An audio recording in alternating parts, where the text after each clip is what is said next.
চিত্রাঙ্গনা লেখিকা ইসরাত জাহান জেরিন পর্ব ৩৬। চিত্রার সামনে বজ্র বসে আছে, সে একাধারে নীরব। চিত্রাও চুপচাপ, কিছু বলছে না। ইদানিং চিত্রার রক্তচাপ ঠিকঠাক থাকছে না, এ নিয়ে ফারাজ অনেক চিন্তিত। তাই আবারও বজ্রকে ডাকা হয়েছে তার প্রেশার মাপতে। বজ্র রুমে আসার পরেই কাচের বাটিতে রাখা স্ট্রবেরিগুলোর দিকে তার নজর যায়। সে তৎক্ষণাৎ জিজ্ঞেস করে, এমা এসব কি? ফারাজ সঙ্গে সঙ্গে জবাব দেয়, তোমার নাকের ঘি খাইবানি? বজ্রর এহেন কথায় নাক মুখ কুঁচকে আসে। কথা না বাড়িয়ে সে চিত্রার প্রেশার মাপায় মন দেয়। ফারাজ একেবারে বজ্রর গা ঘেঁষে বসে আছে, যেন সে নিজেই ডাক্তার। বারবার নির্দেশ দিচ্ছে, এইভাবে কর, না না ওইভাবে কর। বজ্র বিরক্ত হলেও মুখে কিছু বলছে না। আরে বজ্রপাত, এতক্ষণ লাগে প্রেশার মাপতে? ফারাজের প্রশ্নে বজ্র মাথা তুলে তাকায়। ভাই, গায়ের ওপর থেকে একটু সরবি? আগে আমাকে কাজটা করতে দে। কর, তবে সাবধানে, বেশি ছোঁয়াছুঁই করিস না, কখন আবার কোন ভাইরাস ছড়ায়। বজ্র ধৈর্য ধরে চিত্রার প্রেশার মাপে। রিপোর্ট ঠিক আছে, তবে খাবার দাবারে একটু নজর দিতে হবে। সে চিত্রার দিকে তাকিয়ে বলে, ভাবির দুধ ডিম বেশি খাওয়া দরকার, শরীরটা একটু দুর্বল। ফারাজ এক মুহূর্ত চুপ থাকতে পারে না। ওকে ওকে, তোর কাজ শেষ হলে এবার রাস্তা মাপ। বজ্র অবাক হয়ে তার দিকে তাকায়। চিত্রা লজ্জায় মাথা নিচু করে। এমন করে কেউ কারোর সঙ্গে কথা বলে? এই লোককে কি কোনো নিয়মে ঠিক করা সম্ভব? ভাইয়া, আপনি কিছু মনে করবেন না, চিত্রা ধীরে বলে। আপনি জানেন তো উনি একটু এমনই। বজ্রের মুখে মৃদু এক হাসি খেলে যায়। কিছু বলার জন্য মুখ খুলতেই ফারাজ তির্যক চোখে তাকায়। দাঁত কেলানো বন্ধ কর ভাই, ৩২টা দাঁত একার তোর নেই। বজ্রর মুখ মুহূর্তেই গম্ভীর হয়ে যায়। ফারাজ এবার চিত্রার দিকে ঘুরে তাকায়। বউ শোনো, এই বজ্রকে ভাই ডাকো তুমি কোন আক্কেলে? আজ থেকে ওকে চাচা ডাকবে। একটু থেমে আবার বলে, না না চাচাও না, আজকাল চাচাদের সঙ্গেও মহব্বত হয়। তুমি বজ্রকে আব্বা ডাকবে, দুনিয়ার সব পুরুষকেই আব্বার চোখে দেখবে। চিত্রা বিস্মিত বিরক্ত। কেন এই নিয়ম শুধু আমার জন্যই কেন? আপনি ফারাজ বাচ্চাদের মতো কথা বলছেন। ফারাজ গম্ভীর হয়ে বলে, আমার চোখে সব নারী হলো মায়ের মতো, শুধু তুমি বউয়ের মতো, তাই তোমাকেও হতে হবে আমার মতো। আমাদের চোখে পৃথিবীর সব নারী পুরুষ আমাদের বাচ্চার মতো। বজ্র একটা কথাও না বলে উঠে দাঁড়ায়। এখানে বসে অপমান সহ্য করার আর ইচ্ছে নেই তার। সে চলে যেতে যেতে উদ্যত হলেই চিত্রা তাকে থামাতে যায়। তখনই ফারাজ তার হাত চেপে ধরে। শালাই তোমার হাত ধরে প্রেশার মাপছে, জানো এই দৃশ্য যে আমি কলিজা হাতে নিয়ে দেখেছি। চিত্রার ধৈর্য ফোরায়। তোকে সে আমার ঠ্যাং ধরে প্রেশার মাপবে? এই বউ, ধরাধরির কথা বাদ দাও, কেমন যেন শুনতে লাগে। চলো ওয়াশরুমে, তোমার হাত ধুয়ে দেই। আবার কি হয়েছে? হ্যান্ড ওয়াশ, শ্যাম্পু সব দিয়ে ঘষে ঘষে পরিষ্কার করব হাতটা। ওই বজ্রপাতে নোংরা হাতের স্পর্শ তোমার গায়ে লেগেছে, ইচ্ছে তো করছে হাতটাই কেটে ফেলি। চিত্রে এবার ঠান্ডা কণ্ঠে বলে, আপনার মুসলমানের সময়ও কত মানুষ কত গুরুত্বপূর্ণ জায়গায় কতবার স্পর্শ করেছে। আমারও তো সেই সব ভেবে কাটাকাটি করতে মন চায়, কই তবুও তো মুখ খুলিনি। ফারাজ থতমত খায়, হকচকিয়ে বলে, যা বউ, আস্তাগফিরুল্লাহ। আয়েশা লজ্জায় অভ্রর দিকে তাকাতে পারছে না। একদিকে ভুল বোঝাবুঝি, অন্যদিকে অসতর্কতায় সোজা গিয়ে পড়েছে অভ্রর গায়ে। পরিস্থিতি এমনই বিব্রতকর যে চোখ তুলে তাকানোই মুশকিল। ল্যাপটপের মধ্যে যে ভিডিও দেখছিল লোকটা, তাতে মেয়ের গলা শুনে আয়েশা না হয় একটু ভুলই ভেবেছিল, কিন্তু বেশি কিছু তো আর নয়। কিন্তু যা ভাবার তা হলো, অভ্র কেন এত স্বাভাবিক, এত মৃদুভাবে কথা বলছে? সে তো চাইলেই রাগ দেখাতে পারত তার গায়ের ওপর পড়ার জন্য। নিশ্চয়ই কিছু একটা গড়বড় আছে, ডালমে কুছ কালা হে। বিষয় পাল্টাতে আয়েশা হঠাৎ জিজ্ঞেস করলো, এই বাড়িতে কোনো কাজের লোক নেই কেন? মানে ওই বাড়িতে তো অনেকেই ছিল, রান্না বান্না আর গৃহস্থালির কাজে সাহায্য করত। অভ্র কাজ ঝাঁকিয়ে বলে, ফারাজ ভাই এই বাড়িতে বাইরের কাউকে অ্যালাউ করেন না। তোমাকে যে গাড়িতে করে এখানে আনা হয়েছে সেটাই তোমার সাত কপাল। কিন্তু কপাল তো আমার একটাই। আয়েশা মুচকি হেসে জিজ্ঞেস করলো, তোমার পরিবারে কে কে আছে? এই প্রশ্নে অভ্র থমকে গেল। একটু চিন্তা করে গলার স্বর নিচু করে বলল, পরিবার সেটা আবার কেমন জিনিস? একটা অন্যমনস্ক হাসি ঝরল তার ঠোঁটের কোণে। আয়েশা অভ্র সেই হাসির দিকে তাকায়। মনে মনে শুধায়, কে বলেছে শুধু নারীর সৌন্দর্য অপূর্ব? কখনো কখনো পুরুষের এক চিলতে হাসিও বিস্ময়ে ভরিয়ে দিতে পারে হৃদয়। হঠাৎ আয়েশা কপট রাগে বলল, আজ এত শান্ত ভালো মানুষ হয়ে গেছো যে, অথচ গতকাল সারা রাত আমি শুধু বদনা নিয়ে ছোটাছুটি করলাম। চাটনির মধ্যে কি মিশিয়েছিলে বলো তো?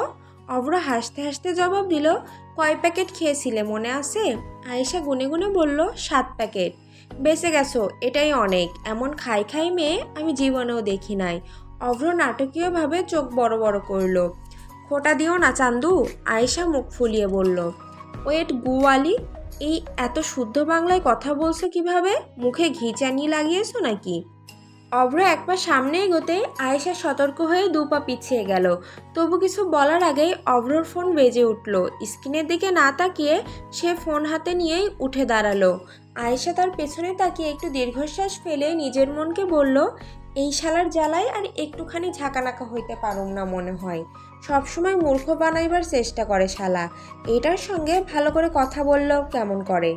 একবার তো গুয়ের শাক খাওয়াইছি, পরের বার এটারে ড্রিনের শরবত খাওয়ামু। বলেই মুখ ভেঙচিয়ে কোমর দুলে জায়গা ছেড়ে উঠে চলে যায় আয়েশা। চিত্রাকে নিজের কাছে এনে বসাই ফারাজ ধীর কণ্ঠে জিজ্ঞেস করে, হাতে ব্যথা বলেই তো আজ চুলগুলো ঠিক করে আঁচড়াতে পারোনি তাই না? চিত্রা ধীরে মাথা নাড়ে, ফারাজ ওকে নিজের দিকে ঘুরিয়ে নেয়, কপালে একটা আলতো চুমু এঁকে ড্রেসিং টেবিল থেকে চিরুনি তুলে নেয়। আমি তো আসি বিবিজান, আমি থাকতে তোমার এত কষ্ট করার কি দরকার? চিত্রার কোমর সুই সুই করে নামা ঘন কালো চুলের চিরুনি চালায় সে। চুলে জট বেঁধে গেলে সাবধানে খুলে দেয়। মাঝে মাঝে ব্যথার জায়গাগুলোতে ঠোঁট ছুঁয়ে দেয় ভালোবাসার পরশ। চিত্রা চোখ বন্ধ করে অনুভব করে সেই মুহূর্তগুলো। কখনো ভাবেনি কোনো পুরুষ তার প্রতি এমন নিঃস্বার্থ যত্নশীল হতে পারে, এতটা ভালোবাসতে পারে। কজন পুরুষ আছে বউকে কাজ করতে দেয় না? এই তো দুপুরেও নিজ হাতে কি একটা যেন রান্না করে খাইয়ে দিয়েছে তাকে। এই লোকের রান্নার হাত ভালো। চুল আঁচড়ানো শেষ হলে ফারাজ তাকে আলতো করে নিজের বুকে জড়িয়ে ধরে। চিত্রা চোখ বুজে ফেলে। ফারাজের বুকটা চিরচেনা আশ্রয়। ওখানে মাথা রাখলেই যেন দুনিয়ার সব যন্ত্রণাগুলো দূরে সরে যায় আর শান্তির ভারে ঘুম নেমে আসে চোখে। বিবিজান, ফারাজ নিচু স্বরে ডাকে। চিত্রা জবাব দেয় তার ঘুম জড়ানো কণ্ঠে। বাইরে যাব। কেন, কাজ আছে? চিত্রা ধীরে জানতে চায়। হ্যাঁ আছে। চিত্রার মুখটা একটু বিষণ্ণ হয়ে আসে। সেই মুখ দেখে ফারাজ মুচকি হাসে। তোমাকেও নিয়ে যাব সঙ্গে করে, তৈরি হও, আমরা ঘুরতে যাচ্ছি। চিত্রা ফারাজের দিকে অবিশ্বাস্য ভরা চোখে তাকায়। খুশিতে মুখটা জলজল করে ওঠে। সত্যি? সে শিশুর মতো চমকে জিজ্ঞেস করে। না, মিথ্যে। চিত্রার মুখটা মুহূর্তেই শুকিয়ে যায়। অভিমানী চোখে তাকাতেই ফারাজ তার চিবুক ছুঁয়ে আলতো স্বরে বলে, আরে আবুলের নাতি, 3 সত্যি। ভোরের আলো ফোটার কিছু আগেই বাড়ি ফিরেছে রাজন আর জোহান। সারা রাত 2 ভাই কোথায় ছিল কেউ জানে না। সেই যে বেরিয়েছিল আর ফেরেনি। রাজন ফিরে ঠান্ডা পানিতে গোসল করে নেয়। তারপর কিছু না খেয়ে বিছানায় শুয়ে পড়ে। যেন ঘুম নয়, ঘুমের ছদ্মবেশী লুকিয়ে আছে কোনো গাঢ় ক্লান্তি। রাজনের আগেও 3 জন স্ত্রী ছিল, কেউই স্থায়ী হয়নি। 3 জনই নাকি মারা গেছে। কথাটা বাইরে যত সহজে বলা হয়, নদীর কাছে তা অস্বাভাবিক লাগে। বিশ্বাস করতে মন চায় না তার। সে জানে তার স্বামী মানুষ না। মাঝে মাঝে তার মনে হয় রাজন কোনো হিংস্র জানোয়ার, যে ঘর করছে কিন্তু সংসার বোঝে না। নদী নামাজ পড়ে আল্লাহর কাছে কেঁদে কেঁদে প্রার্থনা করে। একটা সন্তান চায় সে, একটি পুত্র সন্তান যাকে ঘিরে গড়ে উঠবে তার নিজের একটা ছোট্ট জগৎ। যদি সেই ছেলের সুবাদেই তার ভাগ্য খুলে যায়, তাহলে ক্ষতি কি? নদীও তো চায় তার স্বামী তাকে ভালোবাসুক, খুব করে ভালোবাসুক। না, অত্যাধিক কিছু নয়, কেবল একজন স্ত্রীর যতখানি ভালোবাসা প্রাপ্য সে কেবল সেটুকুই চায়। কিন্তু সে জানে যদি ছেলে সন্তান না হয়, তাহলে হয়তো কখনোই ভালোবাসার জায়গাটুকু পাবে না। হয়তো চিরকাল সে একজন অযোগ্য রয়ে যাবে রাজনের চোখে, সমাজের চোখে, নিজের চোখে। বিকেল হয়ে গেছে, নদীর পেটে কিছু পড়েনি আজ। খেতে মন চায় না। রাজন এখনো ঘুমিয়ে। উঠতে পারে আবার নাও পারে, তবে সে উঠলেই বা কি? আজ তো তার বাড়িতে টাকা পাঠানোর কথা। হয়তো ঘুম থেকে উঠলে পাঠাবে। এসব ভেবে আর কি হবে? নদী জানে টাকার লেনদেন দিয়ে পাপের ঋণ মেটানো যায় না। পাপ কখনো মুছে যায় না, ওটা গায়ে রয়ে যায় একরাশ কলঙ্ক হয়ে। নুরিটার রাতে জ্বর এসেছিল, সারা রাত কেঁদে কেটেছে তার।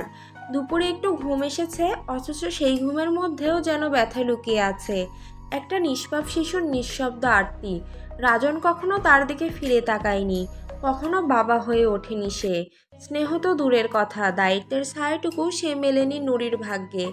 অথচ দেখো না, ফারাজ আর রোশান, ওরা নুরিকে নিয়ে পাগল। একটুখানি কাশি হলেও অস্থির হয়ে পড়ে। নদীর বুকটাও হু হু করে ওঠে। কপালটাই বুঝি পোড়া মেয়েটার। এমন এক নিষ্পাপ শিশুর ঠাঁই হওয়া উচিত ছিল না রাজনের মতো হিংস্র এক পুরুষের ঘরে। ওর জায়গা হওয়া উচিত ছিল ফারাজের কোলে, সেই ঘরে যেখানে ভালোবাসা যেমন প্রবল তেমনি সুরক্ষাও নিশ্চিত। হ্যাঁ, ফারাজ নিখুঁত নয়, সে নিজেও পাপে মোড়া, তবুও সে জানে কিভাবে আপনজনের জন্য লড়তে হয়। তার নিজের বলতে যা কিছু তা বাঁচানোর জন্য পুরো দুনিয়াকে সে উল্টে দিতে পারে। নিজের বলতে যদি কেউ একবার জায়গা পায় তার মনে, তবে সেই জন্য সে নিঃশ্বাস পর্যন্ত বাজি রাখতে পারে। নদী চুপচাপ নুরির পাশেই বসে থাকে, তার হাতের তালুতে নুরির ছোট্ট আঙুল রাখা। নীরবে শুধায়, মারে দাবি রাখিস না তুই। বিকেলের নরম আলোয় ঘরের প্রতিটি কোণায় মেখে আছে সোনালি ছায়া। জানালার পর্দা হেলে দুলছে, বাহিরে মন ছুঁয়ে যাওয়া এক টুকরো বাতাস, প্রকৃতির সবচেয়ে কোমল উপহার। এমন বাতাসের সামনে আধুনিক পৃথিবীর সব কৃত্রিমতা বড়ই তুচ্ছ লাগে। ড্রেসিং টেবিলের আয়নার সামনে দাঁড়িয়ে চিত্রা, পেছনে ফারাজ। চিত্রার কাঁধে শাড়ির আঁচল ঝুলছে। ফারাজ কপাল কুঁচকে মন দিয়ে তাকে সাজাতে ব্যস্ত। এই নিয়ে চতুর্থবার, কখনো আঁচল পড়ে যাচ্ছে, কখনো পিন ঠিক মতো বসছে না। তবু ফারাজ দমছে না। এমন মনোযোগী যেন শাড়ি নয়, কোনো প্রিয় শিল্পকর্ম সাজিয়ে তুলছে সে। চিত্রা আয়নায় ফারাজের মুখ দেখে একটু হেসে ফেলল। ফারাজ তখন বলে উঠল, এই বউ, এই শাড়িটা ভালো না রে, বারবার খুলে যাচ্ছে। চিত্রা একচুল হেসে ঠোঁটে রক্ত জবার মতো দুষ্টু ভঙ্গি এনে বলে, আপনি ঠিকমতো পরাতে না পারলে তো শাড়ি কেন, সবই খুলে যাবে। ফারাজ এবার একদমে থেমে তার দিকে তাকায়, চোখে মুখে মিশ্র অনুভূতি। সে ধীরে চিত্রার চুল সরিয়ে দেয় একপাশে, মুচকি হেসে ফিসফিস করে বলে, এই বিবি যান, শাড়ি পরা লাগবে না। তোমাকে সবভাবেই আমার ভালো লাগে, কিছু পরলেও আর না পরলেও। হয়েছে ছাড়ুন, আসলে পরাতে পারছেন না তো, তাই কত কথা আরও বলবেন। শেষবারের চেষ্টায় কষ্ট করে হলেও ফারাজ শাড়িটা ঠিকঠাক চিত্রার গায়ে পরিয়ে দেয়। নিঃশ্বাস ফেলে তাকায়, তারপর চুপচাপ বসে পড়ে চিত্রার পায়ের কাছে। নিচু হয়ে চিত্রার উরুর উপর তার দুটো পা তুলে নেয় নিজের হাতে। আলতা ছুঁয়ে দেয় নরম পায়ে, আদর করে একজোড়া সোনার নুপুর পরিয়ে দেয়। চিত্রা তাকিয়ে থাকে এক দৃষ্টিতে, তার চোখে বিস্ময়। এই মানুষটা যাকে সে ঘৃণা করত, যে ছিল একরোখা, সেও আজ এতটা কোমল। ফারাজ এবার চিত্রার হাতে মেহেদির টিউব তুলে নেয়, ধীরে ধীরে ভালোবাসা দিয়ে আঁকে। নকশাটা তেমন নিখুঁত না, এবড়ো থেবড়ো, তবুও চিত্রার চোখ সরে না। যখন ফারাজ তার তালুতে নিজের নামটা লিখে দেয়, তখন চিত্রা ফিসফিস করে জিজ্ঞেস করে, এবার কি ভালোবাসা দিয়ে মেরে ফেলবেন আমায়? ফারাজ কিছু বলে না, শুধু একটুখানি হাসে। সেই হাসিতে কোনো পুরুষালী ঔদ্ধত্য নেই, শুধু আছে একরাশ মায়া, ভালোবাসা। বিকেলটা মেঘলা, হালকা নরম বাতাস বইছে, আকাশে রোদের বদলে ছায়া, কিন্তু সেই ছায়া মন ভার করা নয়, বরং এক ধরনের স্নিগ্ধ প্রশান্তি নিয়ে এসেছে চারপাশে। চিত্রা আর ফারাজ রিকশায় বের হয়, গাড়ি নয়, কারণ চিত্রা গাড়িতে উঠলে বমি করে। ফারাজ জানে এই বউটা বিলাসিতার চেয়ে সাধারণতাই বেশি ভালোবাসে। হুটতোলা রিকশা ধীরে ধীরে চলতে থাকে এ ব্লক থেকে আই ব্লক ওয়ালটন বাড়ির দিকে। চিত্রা ফারাজের পাশের সিটে বসে আছে। ফারাজ তার হাতে চিত্রার হাতটাকে শক্ত করে জড়িয়ে আছে। শাড়ির আঁচল বাতাসে হালকা দুলছে, নুপুরের শব্দ মিলিয়ে যাচ্ছে রিকশার টুংটাং টিনে। ফারাজ একবার তাকিয়ে দেখে পাশে বসা মেয়েটাকে, চোখে তার আনন্দ, ঠোঁটে একটা প্রশান্ত হাসি। এর চেয়ে বেশি কিছু কি চাই? ফারাজের মন বলে, না, আর কিছুই চায় না। এই মুহূর্তটাই যদি চিরকাল থাকে, সেটাই যথেষ্ট। সন্ধ্যার স্নিগ্ধ আবহে আকাশে জমে উঠেছে মেঘের ভেলা, হালকা বাতাস বইছে চারপাশে। দিনের শেষে ক্লান্ত শহরটাকে একটু মেঘ ছুঁয়ে শান্ত করতে চাইছে। যমুনা ফিউচার পার্কের সামনে দাঁড়িয়ে আছে ফারাজ আর চিত্রা। ব্যস্ত সড়কের হুলস্থুল ভেদ করে দুজন আলাদা একটা জগতে প্রবেশ করেছে, যেই জগতে সবকিছু পেরিয়ে কেবল চিত্রা আর ফারাজের বসবাস। ভেতরে ঢুকতেই ফারাজ একটা আইসক্রিম কিনে দেয় চিত্রার হাতে। চিত্রা অবাক হয়ে তাকায় তার দিকে। এই মানুষটা না চাইতেই সব বুঝে যায় কি করে? সময় যত গড়াচ্ছে, প্রতিনিয়তই তাকে চমকে দিচ্ছে, মাঝে মাঝে বিরক্ত করে, আর ঠিক পরক্ষণেই মনের মতো কিছু করে বসে, মন জয় করে নেয়। চিত্রা আইসক্রিমের দামের ট্যাগটা দেখে হঠাৎ হেসে উঠে বলে, আরে, এই সামান্য একটা আইসক্রিমের এত দাম? ঢাকা শহর মানেই তো দেখি ডাকাতি। এই ঘুণে ধরা শহর টাকাই খায়। ফারাজ এক পলক চিত্রার দিকে তাকায়, ঠোঁটের কোণে মুচকি হাসি। সে চিত্রার কাঁধে হাত রেখে বলে, তোমার মুখের হাসির কাছে কোটি টাকার জিনিসও নেহাত সস্তা ঠেকে। চিত্রা কিছু বলে না, চোখ নামিয়ে হাসে। সন্ধ্যার আলোয় তার মুখে অদ্ভুত কমলতা ছড়িয়ে পড়ে, যেমনটা হয় কখনো ভিজে মাটির গন্ধে, কখনো প্রথম প্রেমের ছোঁয়ায়। এই শহর, এই মেঘলা সন্ধ্যা আর এই ভালোবাসা সব মিলে মুহূর্তটা ঠিক ছবির মতো হয়ে দাঁড়ায়। শপিং শেষ হলে ফারাজের মাথায় বাজ পড়ে। এত ব্যাগ, এত জিনিসপত্র। প্রথমে ভাবলো সব নিজেই টেনে নিয়ে যাবে, কিন্তু পরক্ষণে উপলব্ধি করলো এই কাজ তার একার নয়। শেষে নিরুপায় হয়ে ফোন করে ডাকলো অভ্রকে। যখন অভ্র এসে দেখে যমুনার মলের সামনেই ফারাজ দাঁড়িয়ে আছে, দুই হাতে গাদা গাদা ব্যাগ, মুখে অস্থির বিরক্তি, আর পাশে দাঁড়িয়ে মিষ্টি মুখে চিত্রা। সে থমকে যায়। চেনা মানুষ অচেনা আচরণ করলে যেমন হয় ঠিক তেমন।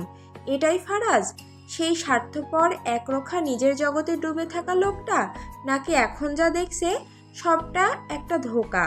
ফারাজ নিজেকে ফাঁকি দিচ্ছে নাকি তাদের সবাইকে? আরে এই বাল কুদ্দুসের বাপ, ধর ভাই, আমার হাত ব্যথা হয়ে গিয়েছে। গাড়ি নিয়ে যমুনার পকেট গেটের সামনে এসে দাঁড়া। ফারাজ বিরক্ত গলায় বলল, আপনি কই যাবেন আবার? অভ্র অবাক কণ্ঠে জিজ্ঞেস করে, রোমান্স করতে চুনোপুটি, তুই সিঙ্গেল, জোরে পড়ে মর। ফারাজ চিত্রার হাত টেনে ধরে পকেট গেটের দিকে হাঁটা শুরু করে। চিত্রা অভ্রকেও তাদের সঙ্গে আসার জন্য বলতে এগোতে গেলে ফারাজ হালকা টান দিয়ে চিত্রাকে নিজের বুকের কাছে টেনে নিয়ে বলে ওঠে, হ্যাঁ বউ, ওই বেটা সিঙ্গেল। সিঙ্গেল মানুষ হলো পৃথিবীর বুকে বেঁচে থাকা মহামারীর মতো। ওদের সংস্পর্শে গেলে তুমিও দেখবে জুটিহীনা বিধবা হয়ে গিয়েছো। ওদের কাছে যেও না। আসো আসো বউ, স্বামীর বুকে আসো। রাস্তার পাশে দাঁড়িয়ে থাকা চায়ের আড্ডায় এখনো ভিড় জমে আছে। চায়ের কাপে ভাসতে ধোয়া। সেই ভিড় ঠেলে ফারাজ চিত্রার জন্য চা আনতে গেছে। এটা ভাবতেই যেন আশ্চর্য লাগে। চিত্রা গাড়ির সামনে দাঁড়িয়ে, অভ্র পাশে। আকাশ এখনো গুমোট, যে কোনো মুহূর্তে আবার নামতে পারে বৃষ্টি। চিত্রার চোখ আটকে থাকে ফারাজের দিকে। দোকানের ভিড়ে ব্যস্ত সে, ভিড় মারিয়ে বউয়ের জন্য চা আনতে। সে দৃষ্টি সরায় না। চিত্রার ঠোঁট কাঁপে, মুখ থমথমে। সে আস্তে অভ্রকে জিজ্ঞেস করে, যা আনতে বলেছিলাম আনা হয়েছে? অভ্র মাথা নাড়ে। সব তৈরি তো? হ্যাঁ। এক মুহূর্ত থেমে চিত্রা আবার বলে, আর ছুরিটা?